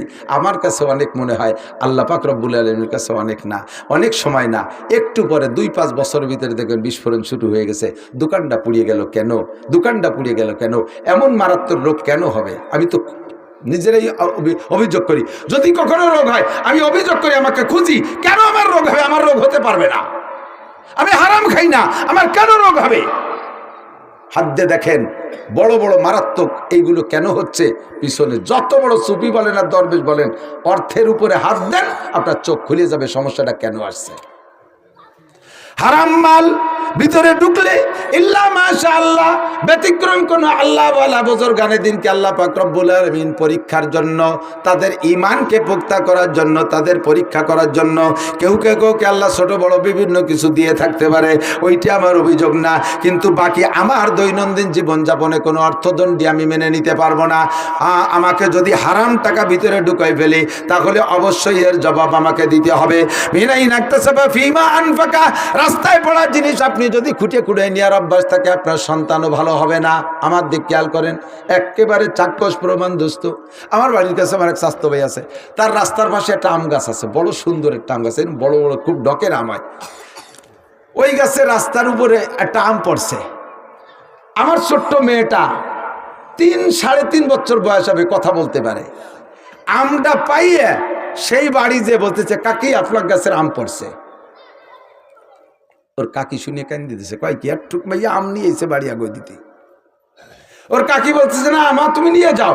কত মানুষ কত আম নিয়ে যায়, কারণ এটা আমাদের আম না তো, এটা তো আপনাদের আম। উনি রাগ করে সেই ঘরে জালনার মধ্যে দিয়ে থুয়ে মাইয়ে চলিয়েছে। আব্বা মা যদি রাস্তায় কুড়োই খাওয়ার অভ্যাস থাকে, ছেলে মেয়ে এইভাবে কুড়োই খায়। আব্বা মার যদি অভ্যাসটা থাকে পরেরটা খাওয়া, ছেলে মেয়ে তো জীবনও কোনোদিন হারামে হাত দেবে না। আপনি যদি সন্তান ভালো করতে চান, হারাম খাওয়ার স্বভাবটাকে পরিহার করেন। তিন নম্বর ইমিগ্রেশন। 4 নম্বর ইমিগ্রেশন, মাদা আমিলা বিমা আলিমা। ওয়াজের ময়দানে এই বছরে কম শোনেন নাই, নগরকান্দা সালতা প্রত্যেক গ্রামে গ্রামে এই মাঠেই কয়টা হয়ে গেছে, আরো কত মাহফিল রয়েছে। শুনবেন দোস্ত, এই মাহফিল থেকে যা শুনেছেন কোনো কথা আপনাদের জানতে বাকি নাই। ব্যক্তি জীবন থেকে নিয়ে রাষ্ট্রীয় জীবন পর্যন্ত যেখানে যা লাগবে উলামায়ে কিরাম খুঁটে খুঁটে পাল্টায় পাল্টায় সবাই বলে, এই যা শিখেছো এরপর আমল করছো কতটুকু বলে যাও। মৌলানা সাহেব হাজার হাজার কিতাব পড়ে, তুমি এই কিতাব অনুযায়ী আমল করেছো কতটুক? হাফেজ সাহেব কতটুক করেছো? তবলিগের সাথী কতটুক করেছো? হজের মাঠে শ্রোতারা কতটুক আমল করেছো? আল্লাহর কাছে জবাব দিয়ে যাও। এই জন্য ইত্তাকুল্লাহ, যে আল্লাহকে ভয় করি। কয় কি রকম ভয় করতে হবে? হাক্কা তুকাতিহি, যেমন ভয় করা দরকার সেরকম ভয় করো। যেরকম ভয় করো, আমার দিক, যেরকম ভয় করলে ফজরের নামাজ ছুটে না, যেরকম ভয় করলে 5 ওয়াক্তের নামাজ ছুটে না। আরে 1 ওয়াক্ত নামাজ ছুটে গেলে আমাকে 230 কোটি 40 লক্ষ বছর জাহান্নামে পড়তে হবে, আল্লাহর সামনে জবাব দিতে হবে। এইটা আমার দ্বারা সম্ভব না। এই ভয় ভিতরে যখন এমন হবে যে যেই ভয় তোমাকে নামাজ থেকে বিরত রাখতে পারে না, এরকম ভয় তোমার মধ্যে তৈরি করতে হবে। জিনা করতে গেলে আল্লাহকে দেখবা, চুরি করতে গেলে আল্লাহকে দেখবা, পরের মালে হাত দিতে গেলে আল্লাহকে দেখবা। এমন ভয় অন্তরে তৈরি করো। উবুদুল্লাহ কান্নাকা তারাহু, ইবাদতের মধ্যে আল্লাহকে দেখবা, তেলাওয়াতের মধ্যে আল্লাহকে দেখবা, অন্যায় কাজে গুনাহ করতে গেলে আল্লাহকে দেখে ফিরে আসবা। এমন একটা ভয় তোমার অন্তরে সেট করো। যদি যে ব্যক্তি এরকম ভয় সেট করতে পারবে, আল্লাহ পাক রব্বুল আলামিন তার জন্য কয়েকটা পুরস্কার রেখেছে। আমার দিক তাকান, কয়েকটা পুরস্কারের ভিতরে একটা পুরস্কার হলো ওমাইয়াত্তাকিল্লাহ ইয়াজআল লাহু মাখরাজা। যে আল্লাহকে ভয় পায়, যে আল্লাহকে ভয় পায়, আল্লাহ তাকে হাজারো বিপদ থেকে বের হওয়ার জন্য সহজ পথ বের করে দেয়। আল্লাহর ভয় যদি অন্তরে থাকে, আমি এই জন্য এখন পরামর্শ দেই, এ ওয়াজ তো তারা ঘরে বসে পাবে না। জেলখানার মধ্যে যারা আছে, যারা জেলের মধ্যে আটকে আছেন, এতদিন বাইরে থাকতে যা যা করছেন না করছেন, যদি আমাদের এই আওয়াজটা কানে যায়, একটু আমলে নিয়ে আসেন। জেলখানার মধ্যে থেকে আল্লাহর প্রতি ভয় তৈরি করেন। ওই জায়গায় বসে বেশি পাকাপাকি করে না, খালি বাইরতি পল দিয়ে দেখায় ছাড়িয়ে দেবো। তাহলে কোনোদিন হয়তো বের হতে নাও পারো, আর বের হতে পারলেও এমনভাবে বের হবার দেখানোর ক্ষমতা থাকবে না। কথা কন? তুমি ওর মধ্যে এই প্ল্যান না কইরা নিজেকে নিজে তৈরি করো। আরে এতদিন আমরা শাসন করেছি, আজকে আমরা শাসিত হইতেছি, মানুষের কাছে ধরা পড়ে গেছি, বের হইতে পারি না। আল্লাহ কামুল হাকিমিনের কাছে যদি ধরা পড়ি, ও নেতারা কত বন আর কত টন আর কত রাস্তা মেরে খাইছো, গরিবের মাল মারিয়ে খাইছো, সরকারি বরাদ্দগুলো ধরে অ্যালার্ট ধরে মেরে দিয়েছো, রাস্তাঘাট ব্রিজ কালভার্ট সব খেয়ে ফেলাইছো। জবাব আল্লাহর কাছে দেওয়া লাগবে কি লাগবে না? এই ভয়টা অন্তরে তৈরি করো। আল্লাহ কয় আমাইয়াত দুনিয়ার কোন নেতা নেত্রী বের করতে পারবে না। অন্তরে ভয় তৈরি কর, আমি আল্লাহ বিপদ থেকে বের হওয়ার ব্যবস্থা করে দেব। ওয়ারযুকহু মিন হাইসু লা ইয়াহতাসিব, তাকওয়ার 2 নম্বর পুরস্কার হলো ওয়ারযুকহু মিন হাইসু লা ইয়াহতাসিব, ধারণার বাহির স্থান থেকে আল্লাহ মোটা রুজির হালাল ব্যবস্থা তৈরি করে দিবে। আল্লাহ আমার দিক তাকান। ইউসুফ নবী আলাইহিস সালাতু ওয়াস সালামের তাকওয়া বলবো। ঘরের মধ্যে আটকাইছে জুলাইখা, ছোটবেলা থেকে পালিয়ে পুষে বড় করছে। জুলাইখারে এ ব্যাপারে বিলকুল অভিযোগ করা উচিত না, কারণ এই মানুষটার কাছে এনিমের এভরিবডি দুর্বল। উনি ছোটবেলায় মা মারা গেছে, ওনার ফুফু, আপন ফুফু উনারে নিয়ে পালতো। সেই ফুফু ভাতিজাকে এমন ভালোবেসে বেলাইছে, তার চেহারা, তার চালচলন গুণে। বয়স যখন হয়েছে বাপের কাছে দিতে হবে, সেই সময় ইয়াকুব আলাইহিস সালাম বলতেছে, বোন আমার ছেলেটারে দে। ফুফু কয় না ভাই, দিতে পারবো না, ওরে দিলে আমি বাঁচবো না। ফুফুর সাথে ভাতিজার কোনো খারাপ সম্পর্ক না, কিন্তু এমন চেহারা, এমন ভালোবাসা তৈরি হয়েছে, ছাড়তি রাজি না। তো ওই সময় এদিকে বাপে তো নিয়ে আসতে হবে, ছেলের লেখাপড়া শিখাতে হবে। বাপ তো নবী, ছেলে তো মূর্খ রাখা যাবে না, নিয়ে আসতে হবে। বাপের বাড়ি না আসলে তো লেখাপড়া করবে কিভাবে? তা আনার জন্য বারবার পিড়ি পিড়ি করতেছে, ফুফু তারে দেবে না। ফুফু এই ভাতিজাকে রাখার জন্য কৌশল আসছে। ওই সময় বিচার ব্যবস্থা ছিল, চোরে যদি কোনো মাল চুরি করে আর ওই চোরের কাছে ওই মাল পাওয়া যায়, তাহলে তার বিচার হলো মালের মালিকরে চোরটা দিয়ে দিতে হবে। যাও, তোমার এটি দিয়ে দিলাম, তুমি কাজে লাগাওগে। এখন ইয়াকুব আলাইহিস সালাম ছেলে চাইতেছে, বোনটা দেবে না, ফুফুতা ভাতিজাকে আসতে দেবে না। যখন বাপে জোর করছে আনবই, তখন ফুফুতে করছে কি যে ঠিক আছে তাই যাও, তোমার ছেলে তুমি নিয়ে গেলাম, চেয়াতে পারো না। ব্যাগের মধ্যে উনার স্বর্ণের একটা পিয়ালা ছিল, তাই ডুয়ে দিছে। কোন ফাঁকে ঢুকে দিছে, পোলাপান মানুষ টের পাইনি। বাড়ি চলে আসার পরে করছে, মে ভাই দাদি তোমার সাহালের ব্যাগের মধ্যে আমার সোনার পেয়ালা নিয়ে গেছে নাকি? আমার সে সোনার পেয়ালা পাচ্ছিলে, তালাশ করিয়ে খুঁজে দাও দিয়ে এনেছে নাকি?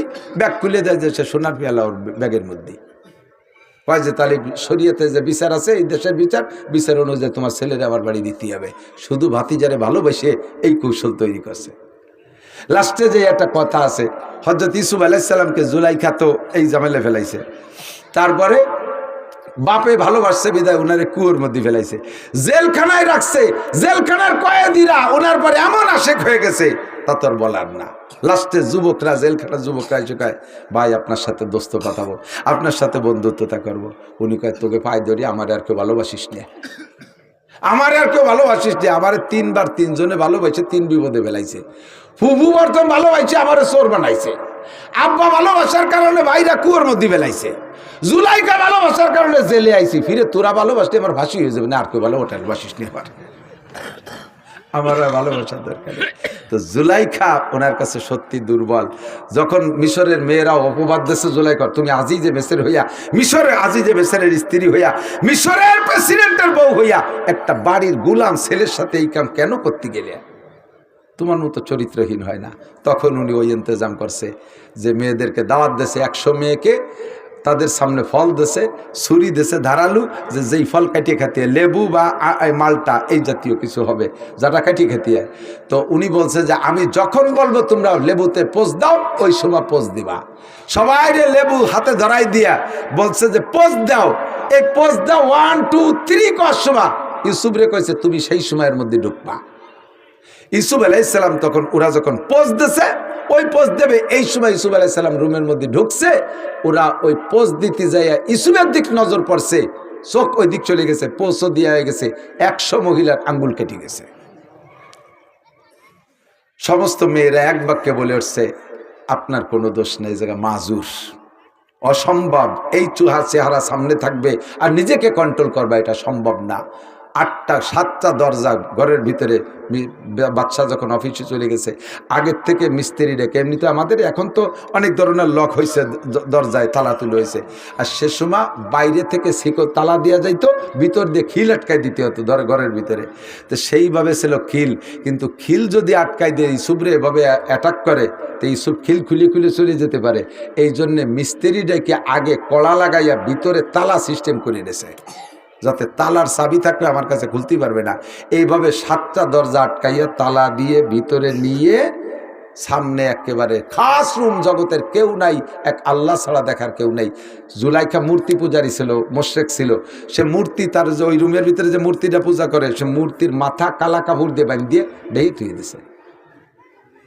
ইউসুফ আলাইহিস সালাম রেডি ওই জায়গা আটকাইছে। সামনের পর নিয়া মৌখিকভাবে প্রাথমিকভাবে কোনো কিছু করে নাই, প্রথমভাবে তার প্রস্তাব দিয়েছে, অন্যায়ের প্রস্তাব। ইউসুফ আলাইহিস সালাম রাজি না, কোনোভাবেই রাজি না। লাস্টে যখন ছাড়েই না, তখন বলতেছে, জুলাইখা তুমি এই যে এইটি কি, এটা এই যে যেটা মাথায় কাপড় বাঁধছে ওটা কি? যে ওইটি আমার উপাস্য, ওইটি আমার মাবুদ, আমি তার ইবাদত করি। তো ওর মাথায় যে কালা কাপড় বাঁধছো কে? সামনে যে প্রোগ্রাম আমি করছি, তার চোখের সামনে তো এ কাজ করা ঠিক হবে না, এই জন্যই তার চোখ বেঁধে থুইছি। ইউসুফ আলাইহিস সালাম লাইন পেয়ে গেছে, কয় তুমি যার ইবাদত করো তার চোখ কালো কাপড় দিয়ে বাঁধলি সে দেখে না, আর আমি যার ইবাদত করি তার চোখ কালো কাপড় দিয়ে বাঁধাও যায় না, আর তার চোখ অন্ধ করা যায় না, সে সর্বহালাতে আমাকে দেখে। তোমার এই মাটির মূর্তির সামনে যদি অন্যায় না করতে পারো, আমার আহকামুল হাকিমিনের সামনে আমি এ কাম করতে পারবো না। জুলাইখার গায়ের সম্পূর্ণ কাপড় খুলে ফেলাইছে। সেও কিন্তু শ্রীমতী, বিশ্ব সুন্দরী। গোটা দুনিয়ার ভিতরে সবচাইতে সুদর্শন হলো মিশরি মেয়েরা, মিশরি পাকিস্তানি মেয়েরা সবচাইতে সুন্দরী। তার ভিতরে আজিজে মেসের বিশ্ব সুন্দরী, সেই সুন্দরী যুবতী মেয়ে যদি একজন যুবকের সামনে বেবস্ত্র হয়ে যায়, তখন ইমান ঠিক রাখা কত কঠিন। ওই সময় একমাত্র আল্লাহর ভয় ছাড়া আর কোনো ভয়তে কাজ করে না। ইউসুফ আলাইহিস সালাম নিজেই সূরা ইউসুফের মধ্যে আছে, উনি নিজেই বলেন, ওয়ামা উবাররিউ নাফসি ইন্নান নাফসা লাআম্মারাতুম বিসসু ইল্লা মার রাহিম। ওই মুহূর্তে আমি আমার নিজের আত্মার উপরে দুর্বল হয়ে যাচ্ছিলাম, বারবার আমাকে আত্মায় নফসে উল্টো দিক টানতেছিল। ওই সময় আল্লাহ না বাঁচাইলে আমার বাঁচার কোনো উপায় ছিল না। এর মধ্যে দেখে ইয়াকুব আলাইহিস সালাম ওই রুমের মধ্যে, ইউসুফ আলাইহিস সালামের আব্বা শাহাদাত আঙ্গুল কামড়ায় ধরে বসে রয়েছে। ওই ঘরে কি ইয়াকুব আলাইহিস সালামের যাওয়ার কোনো পথ আছে? উনি বুঝে ফেলাইছে যে আমি যে এই ঘরে আছি আমার আব্বা জানে না, কতকাল চলে এসে আব্বা জানে যে ভাইরা বলছে বাঘে খেয়ে ফেলাইছে। আমি সেই ইউসুফ, এই জায়গা আমার, এই জায়গা আব্বা আসার কোনো দরজা খোলা নেই। আমার আব্বা আসছে মানে আমার আব্বাকে আল্লাহ আমার সামনে দিয়েছে, এজন্য যে আমার বাপের সামনে এই কাম করা যায় না, এজন্য আল্লাহ আমার পাহারায় পাঠাই দিয়েছে। আমি আমার আল্লাহর ভয়ে, আমার আল্লাহর ভয়ে আমি এ কাম করতে পারবো না। তাহলে কি করা যায়? আল্লাযীনা জাহাদু ফীনা লানাহদিয়ান্নাহুম সুবুলানা। আমি চেষ্টা করি দেখি কতদূর হয়। আল্লাহর ভয় অন্তরে রেখে দরজার কাছে দৌড় মারছে, আর দরজা টাস করে তালাটা খুলে দরজা খুলে গেছে। একের পর এক যে দরজার কাছে যায় খোলে, 7টা দরজা খুলে গেছে, বাইরে বেরোয় চলে গেছে। লম্বা কিস্সা, শেষ ফিনিশিং। আজিজে মেসের নিজের স্ত্রীর ইজ্জত রক্ষার্থে ইউসুফ আলাইহিস সালামের ধরে জেলে দিছে, তুমি জেলে থাকো। উনি বুঝিয়ে ফেলাইছে ঘটনা, কিন্তু আর কোনো কথা নেই। এই যে জেলখানার থেকে বের হলো, কি বলে, এই বিপদ থেকে বের হয়েছে, দুনিয়ার কোনো সহযোগিতা ছিল না, একমাত্র কার ভয়? যুবক, তুমি চেষ্টা করো, অন্তরে ভয় তৈরি করো। যে আল্লাহকে ভয় পায় আল্লাহ তার ব্যবস্থা করে দেয়। এই ইউসুফ আলাইহিস সালামের কিসসার শেষে একটু গল্প আছে, এটা আমার বড় মজা লাগে, খেয়াল করেন, বলবো। জেলখানায় তো কতদিন থাকলেন, তারপরে বের হলেন। এরপরে বেরোনোর পরে, এই মাঝে অনেক কিস্সা, বেরোনোর পরে যাইয়া আজিজে মেসের মিশরের প্রেসিডেন্ট মারা গেছে। বাদশা মারা যাওয়ার পরে, বাদশা বেঁচে থাকতে ইউসুফ আলাইহিস সালামকে খাদ্যমন্ত্রী বানাইছে। বাদশা মারা যাওয়ার পরে এবার প্রেসিডেন্ট হয়েছে ইউসুফ আলাইহিস সালাম। তখন সেই জুলাইখা যে রাজপ্রাসাদে ছিল, সেখান থেকে বহিষ্কার হয়ে গেছে। উনি সব ফেলাই টেলাই থুয়ে টুয়ে সম্পদ যা হয়েছিল তাই নিয়ে বাড়ি চলে আসছে। আসার পরে নিজের বাড়ি থাকে, কিন্তু ইউসুফ আলাইহিস সালামের ভালোবাসা অন্তর থেকে মুছতে পারতেছে না, কোনোভাবেই পারে না। তো ভালোবাসা যখন মুস্তি না পারে, তখন ইউসুফ আলাইহিস সালামের সাথে একটু সাক্ষাতের একটা লোভ, সেই থেকে চেষ্টা চালাই যাচ্ছে। যেই যায়, যার সাথে দেখা হয় তাকেই বলে আমার সাথে ইউসুফরে একটু দেখা করাই দিতে পারিস। তো সর্বকালেই তো দালাল দুলুল আছে, কয় যে আপা 2000 টাকা দেন, দেখি একটা লাইন করতে পারি নাকি, 5000 টাকা দেন, একটা লাইন করতে পারি নাকি, ঘুষ করে লাগিয়ে গেছে। এই করতে করতে করতে করতে এই দালালকে টাকা দিতে দিতে বুড়ির সব শেষ, ঘর বাড়ি পর্যন্ত বেঁচে বেলাইছে ইউসুফ আলাইহিস সালামের মহব্বতে, ভালোবাসায়। লাস্টে যাইয়া রাস্তার পাশে একটা ঝুপড়ি, একটা কুড়িয়ে ঘর বানাইয়া ওই জায়গা থাকে। শুনছে যে এই রাস্তা দিয়ে ইউসুফ যায়, তো যখন যায় সেই সময় একটু বেরোয় দেখবো। আর ওই যে মূর্তি, এখনো মূর্তি পূজারি, ওই মূর্তিরে ডেলি পুজো করে, সেবা দেখো মূর্তি, ভগবান ভগবান লাত উজ্জামানাথ বল, সরস্বতী দুর্গা কালী শ্রী লক্ষ্মী ইত্যাদি কইয়া তুই একটু আমার ইসুফের সাথে একটু দেখা করাই দে, তাহলে তোরে সামনেতে আরো বেশি বেশি পুজো করবো। ওর বাবারও ক্ষমতা আছে নাকি? কিচ্ছুই পারে না। আর ইউসুফ আলাইহিস সালামের যে ঘোড়াটায় চড়তেন, ওই ঘোড়াটা ছিল আমার মনে হয় বাংলাদেশি নেতাকে গাড়ি দিয়ে বানাইছে নাকি, না নেতারাও ওই ঘোড়া দিয়ে বানাইছে।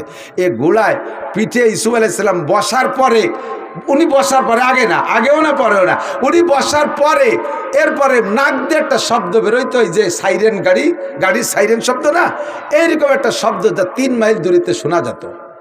তো ইউসুফ আলাইহিস সালাম তখন তো বিবাহ শাদী করছে, সংসার হয়ে গেছে, রাজা হয়ে গেছে। রাস্তা দিয়ে যখন যাইতো, তখন রাস্তার মানুষ ওনার ওই ঘোড়ার নাকের আওয়াজ শুনে টের পাইতো যে রাজা আসতেছে। হাজার হাজার মানুষ রাস্তায় এসে দাঁড়াতো, খালি ওনার এক নজর দেখিয়ে তৃপ্তি নেওয়ার জন্য। তো জুলাইখা সেই খবর পেয়ে রাস্তার পাশে বাড়ি বানাইয়া ইউসুফরে দেখবে, কিন্তু মানুষের ভিড়ির ঠেলায় পারে না, ডেলি ওই দেবতারে পুজো রেখে তুই একটু চেষ্টা কর।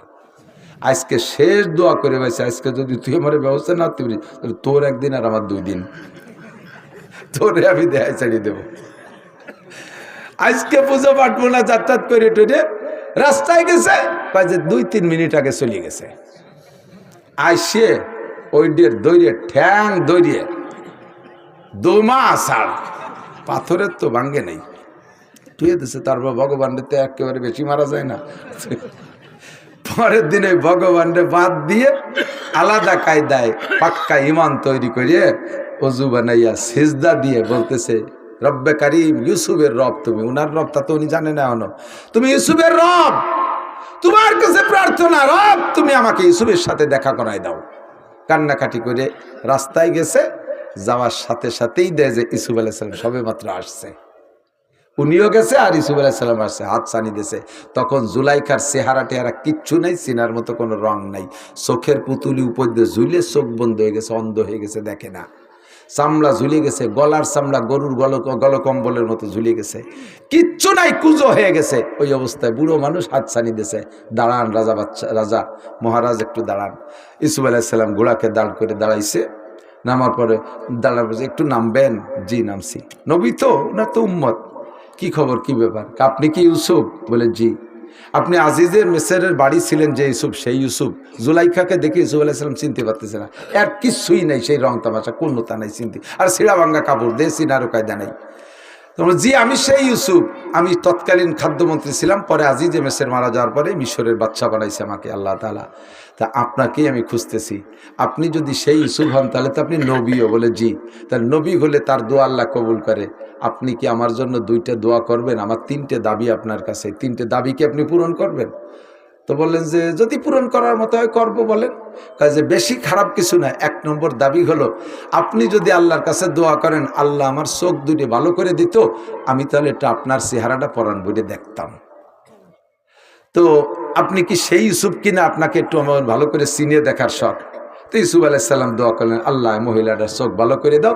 সাথে সাথে চোখ ভালো হয়ে গেছে, চোখ খুলে গেছে, আন্দাজ যে হ্যাঁ সেই ইউসুফই ঠিক আছে। যখন ইউসুফ ঠিক আছে, এখন দোয়া করতে বলতেছে। বলেন আর একটা কি কাকি, তাড়াতাড়ি করেন। আর একটা হলো, আপনি আমার দোয়া করেন আল্লাহর কাছে, আল্লাহ যেন আমাকে 16 বছরের যুবতীর মতো দেহ বানাই দেয়। তো ইউসুফ আলাইহিস সালাম চিন্তা হলো যে আমার একটা উম্মত, সে যদি 16 বছরের যুবতী হতে চায় তো অসুবিধে কি? দিয়ে দোয়া দিই, আল্লাহ তুমি এই মহিলার যুবতী বানাই দাও। যখনই দোয়া করছে সঙ্গে সঙ্গে দোয়া কবুল হয়ে গেছে। আর জুলেখা বুড়ির থেকে সেই জুলেখা হয়ে গেছে। এখন যখন 16 বছরের যুবতী দেয় যে সেই জুলেখা, ইউসুফ আলাইহিস সালাম হতভম্ব, ও আল্লাহ একইটা যার জ্বালায় যার হয়তো এত কিছু হয়ে গেল, এদি সেই জুলেখা। এখন উনি লজ্জায় মাথা নিচু হয়ে গেছে, কিন্তু অবস্থা তো হয়েই গেছে। এখন তার প্রতিবার না ফিরে বুড়ি বানাই দাও। এখন 3 নম্বর প্রশ্ন, বলেন তাড়াতাড়ি বলেন 3 নম্বরটা কি? 3 নম্বরটা হলো আমার বিয়ে করতে হবে। 3 নম্বর প্রস্তাব আমাকে বিয়ে করতে হবে। সেই থেকে অপেক্ষায় আছি, সেই ছোটবেলায় ভালোবাসছি, কিছুতে আমার ভুল হইতে পারে নাই। আপনি আল্লাহর নবী, সেই হিসেবে আজকে আমি আল্লাহর সাথে যোগাযোগ করে আসছি, দেবতার কপালে লাথি মেরে দিয়েছি। যে আল্লাহকে বিশ্বাস করছি সেই আল্লাহর কাছে দোয়া করে আপনি আমাকে চোখ খুলে দিয়েছেন, যুবতী বানাই দিয়েছেন, আমাকে বিয়ে করতে হবে। ইউসুফ আলাইহিস সালাম বললেন, কোনো নবী আল্লাহর সিদ্ধান্ত দেওয়া ছাড়া নিজে কোনো সিদ্ধান্ত নেয় না। আমি উপরের সাথে আলাপ করে রেখে সেটা করেন, তাড়াতাড়ি করেন, আমার এই প্রস্তাব নিতেই হবে, কোনো মতো ছাড়তে রাজি না। তখন ইউসুফ আলাইহিস সালাম সাথে যারা ছিল তাদেরকে নিয়ে চিনতে বসলেন যে কি করা যায়। এর মধ্যে জিবরাইল এসে, তখন তো একটা পথ খুলে গেছে। তো ভাই জিবরাইল যে কি কয় এই মহিলা, এই ওয়াসমা ফিরে আবার বেকায়দা ফেলাই দিছে। জিবরাইল কয় যে লা তাহজান ওয়ালা তাখাফ, উপরের ফয়সালা হয়ে গেছে, আপনি জুলেখারে বিয়ে করবেন। বলেন না সুবহানাল্লাহ। আপনি জুলেখারে বিয়ে করবেন, ফয়সালা উপরের থেকে হয়ে গেছে। এখন যেহেতু জিবরাইলের অনুমতি, আল্লাহর অনুমতি পাইছে, রাস্তাঘাটে তো আর বিয়ে করা যায় না, রাজকীয় বিয়ে হতে হবে। উনি লোক দিয়ে বাড়ি পাঠাই দিয়েছে, মহিলাকে বাড়ি নিয়ে যান, আমি অফিস করে এসে বিকেলে ফয়সালা হবে। উনি অফিসে চলে গেছেন জুলাইখারে বাসার দিক। জুলাইখা কাজে বাসায় যাওয়ানি পরে আগে আমার বাসায় একটু জাতীয় একটা কাজ আছে। কি কাজ? তো গেছে সাথে যাইয়ে সেই মূর্তির গেটি দইরিয়া মাটিতে সপা সব বাড়ি, ঠ্যাং ভাঙে, হাত ভাঙে, শয়তান তুই জীবনে আবার একটা দোয়া কবুল করাতে পারলি রে। আজকে ইউসুফের রবের পর বিশ্বাস করে সিজদা দেবী, ইউসুফ রে পাইছি, আমি সব কিছু পেয়ে গেছি, তোর বাস জেহাই দিয়ে যাই দেবো করে ভাঙ্গে সরে গুঁড়ো গুঁড়ো হয়ে তুই। তারপরে ইউসুফ আলাইহিস সালামের বাড়ি গেছে, নিয়মতান্ত্রিক বিয়ে হয়েছে।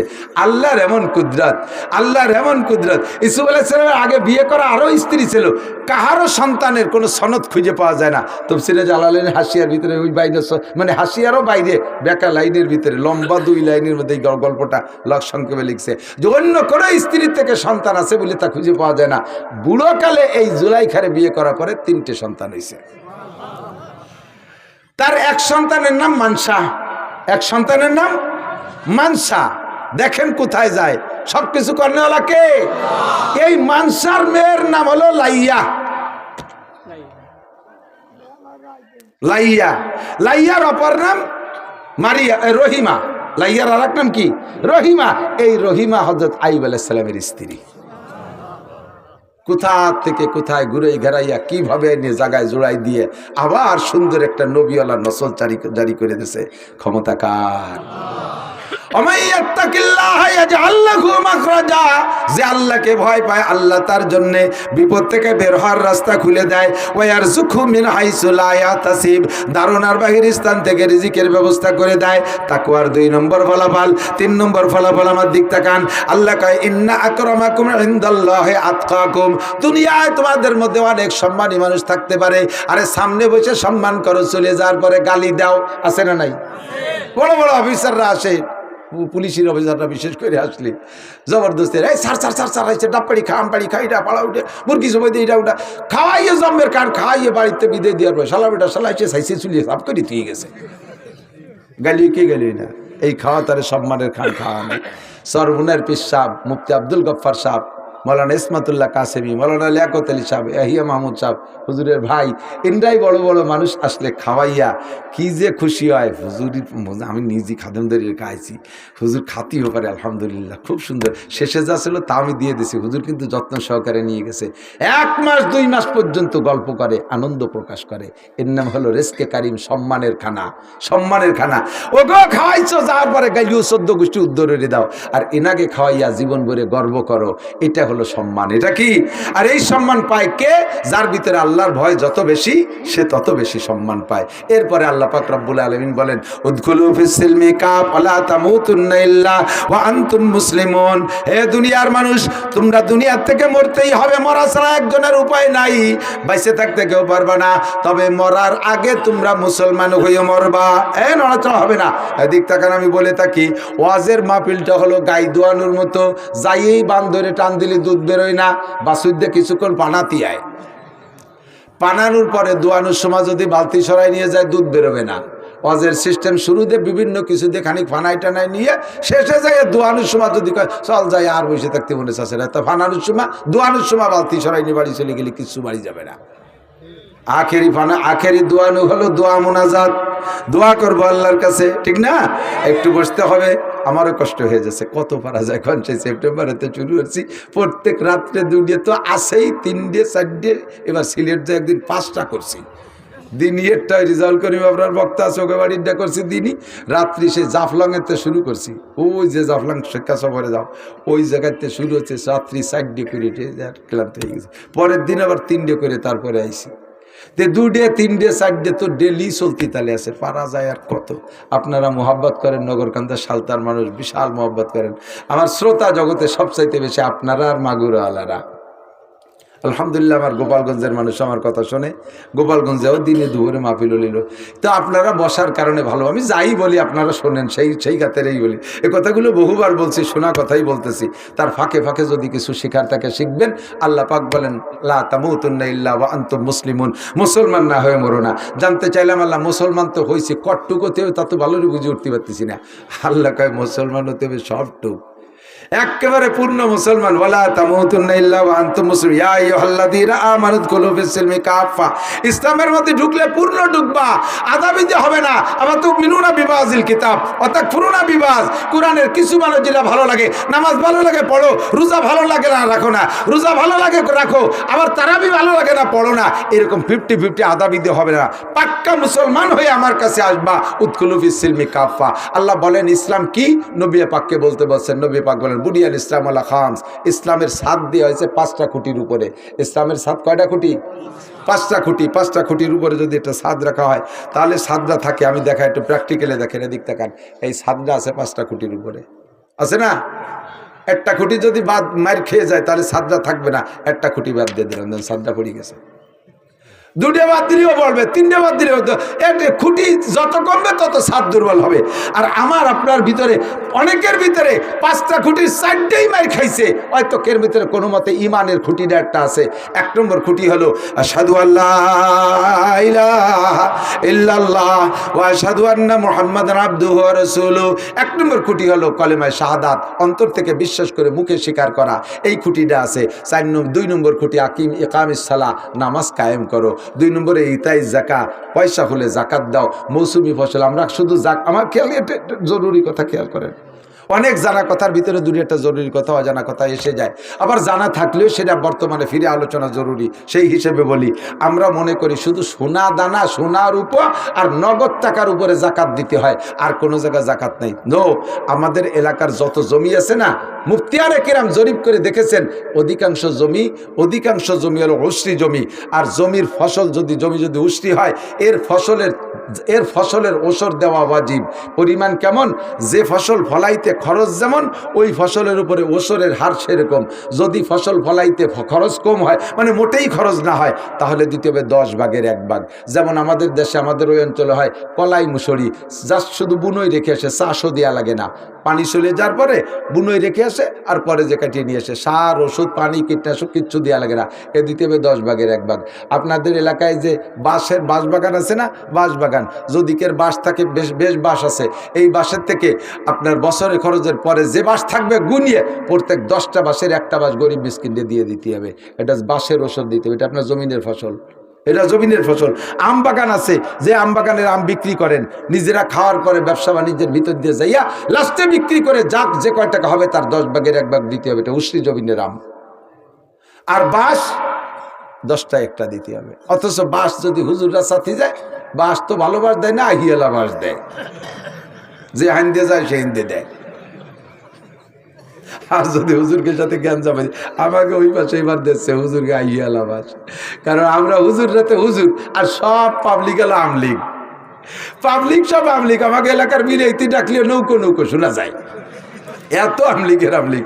আমরা এবার বাঁশ কাটতে গেলে আমাকে আইয়ালা বাঁশ দেয়, কিন্তু বাঁশ আমরা পাবো, বাঁশ আমরা পাবো। পেঁয়াজ, আপনাদের পেঁয়াজের পিছনে খরচ কেমন জানি না, মধ্যম খরচ হইলে 20 ভাগের 1 ভাগ, বেশি খরচ হইলে 40 ভাগের 1 ভাগ। পাটের পিছনে পরিশ্রম বেশি, পানিপুরি নাই, দূরে নিয়ে দেওয়া লাগে, 40 ভাগের 1 ভাগ দিতে হবে।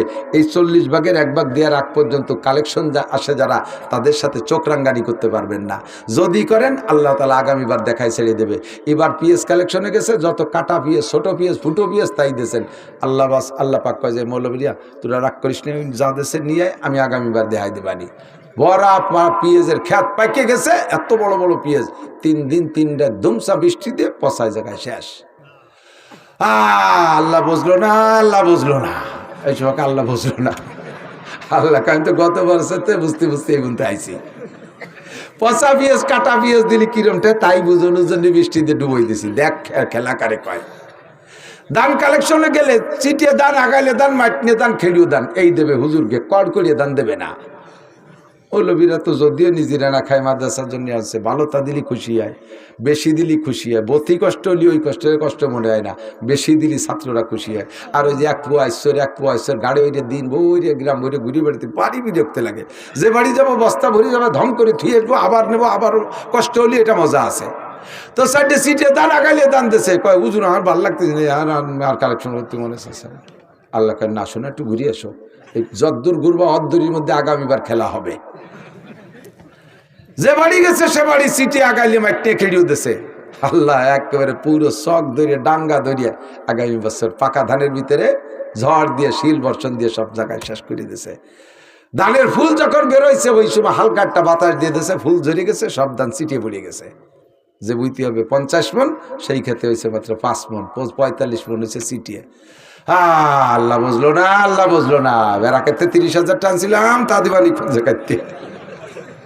আল্লাহ কয় গত বছর আমার ছাত্রকে চিঠিয়ে দাম দিয়েছি, ওকে ওইরকম ট্যাক্স হলো, তাই বুঝানোর জন্য তোরে দিছি। এই জন্য জমিনের ফসলের ওসর যতক্ষণ পর্যন্ত আপনি পার্সেন্ট বিলুপ না করে পারবেন অতক্ষণ পর্যন্ত বিরক্ত হবেন না। আরে ভাই এদিক তাকান, পেঁয়াজ লাগাইছেন আপনারা, দোয়া কিন্তু আপনারা করেন না। আপনারা বসে রয়েছেন যে এবার হবে, এটা হবে, সেটা হবে, ওটা হবে, এই আশা করে বসে রয়েছে যে এবার পেঁয়াজ বেছে নিজে বিয়ে করবো, ছেলেরে বিয়ে দেবো, বউরে বিয়ে দেবো, এত ফিলান করে গিলাম। কিন্তু দোয়া করে এই মৌলবীরা, আল্লাহ দেশের পেঁয়াজ করে যেন হয়, আল্লাহ দেশের পেঁয়াজ করে যেন। আল্লাহকে তোমাকে কয় কাঠা আছে? আমাকে তো একটুও নেই। তা পরের গুড় পেঁয়াজের দোয়া রিস্কা ওকে যদি হয় তাহলে আমরা একমত পাবানি। পরের ঘরে পরের গোয়ালির কালা আড়িয়ে দেখি আমি দড়ি পাকাই, আপনাদের ক্ষেতের ফসলের জন্য আমরা দোয়া করি। আমার সুলতান সেই মাদ্রাসার সিলিংয়ে আইজও আপনাদের এই নগরকান্দার পেঁয়াজ আছে, গত বইরে পেঁয়াজ 100 মন পাইছিলাম আলহামদুলিল্লাহ। ওই সোহাগ চেয়ারম্যান আছে না আটগড়, সোহাগ চেয়ারম্যানকে মসজিদের থেকে 50 মন, আর বাহিদ্দে মৌলানা শফিককে মসজিদের থেকে পাইছি 50 মন। 2 মসজিদে 2 শুক্রবার আইসে নামাজ পড়তে, আইসে কলাম জন মুখ খান্না খুনতান ফেলাই দিলি তো একটু কাটে দিলাম, ফেলাইয়া 50 100 মন হয়ে গেছে। 50 মন বেঁচে টাকা দিছি মাদ্রাসায়, 50 মন সিলিংয়ে তুই দিছি, সারা বছর খাইছি। আমরা কি পরিমাণ দোয়া আপনাদের পেঁয়াজের জন্য করি জানেন? তা তো জানেন না। খুব দোয়া করি আল্লাহ ধানের ক্ষেত্রে ধান দিক, পেঁয়াজের ক্ষেত্রে পেঁয়াজ দিক, সব দোয়া উলামায়ে কিরাম করে। কিন্তু সেই মৌলবীকে নামে যত অভিযোগ, যত দোষ নন্দ ঘোষ, মৌলবীরা দেশটা খালো। কি খালো? কৃষি খালো, সব তার দাম হুজুররা বাড়াইছে, কাপড়ের দাম বাড়াইছে হুজুররা, লুঙ্গির দাম বাড়াইছে হুজুররা, তা প্যান্টের দাম বাড়াইছে কিনা? প্যান্ট তো কোনো হুজুর বাড়ে না। বিড়ির দাম বাড়াইছে কিনা? সেদিনকে ধুমসা 1 বাড়ানো দিচ্ছে সিগারেটের দাম, এখন সিগারেট খা কমিয়ে গেছে।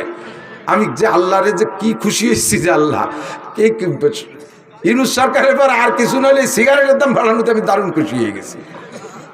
বহুত